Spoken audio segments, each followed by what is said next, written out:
On arrive en fin de festival et personnellement il y a deux films que je n'ai pas encore vus. Il y en a un que je vois tout à l'heure, le nouveau film de Michel Azza, Vinicius, que je n'attends pas spécialement, mais des fois les films que je n'attends pas sont ceux qui ont le plus de chances de me surprendre, donc pourquoi pas.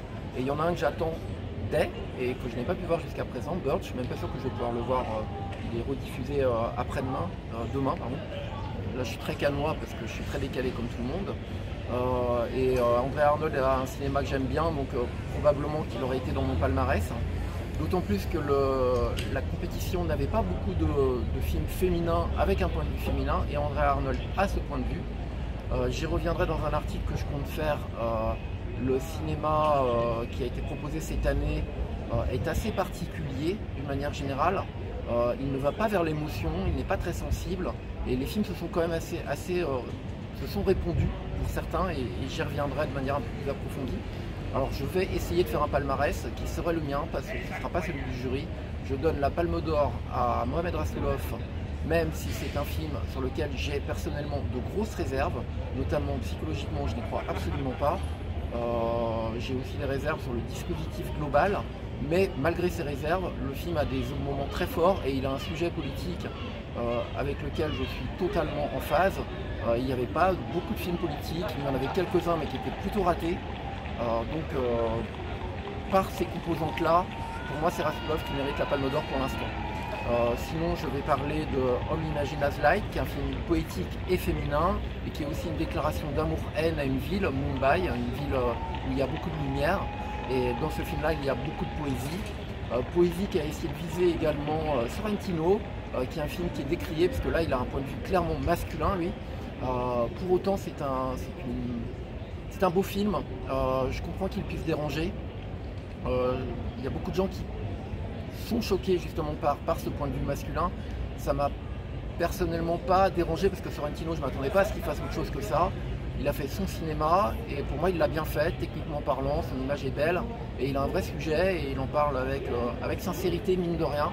Et j'ai trouvé ça intéressant, même si il le dit lui-même, c'est peut-être une arnaque, mais moi j'ai pas vu ça comme une arnaque.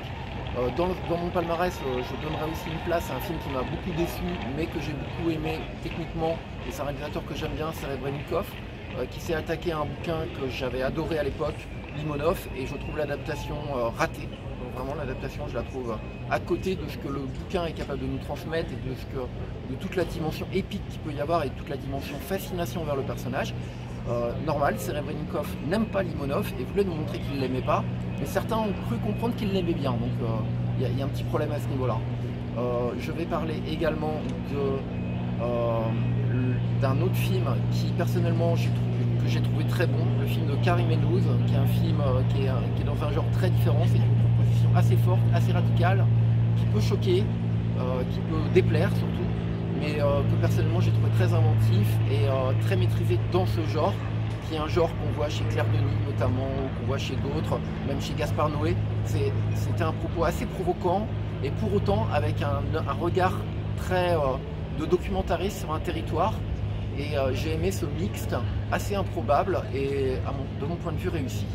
Donc voilà pour les quelques films qui ont retenu mon attention. À côté de ça, il y a quelques films qui m'ont vraiment déplu. Je ne sais même pas si ça vaut le coup d'en parler, mais il y a quelques films qui pour moi n'avaient absolument pas leur place dans ce festival, et pour autant certains les mettent dans leurs favoris pour la Palme d'Or. Je pense à des films, notamment le réalisateur qui m'a le plus déçu, c'est Sean Baker, qui est un réalisateur que j'aime bien, mais qui là pour moi a fait un nanar.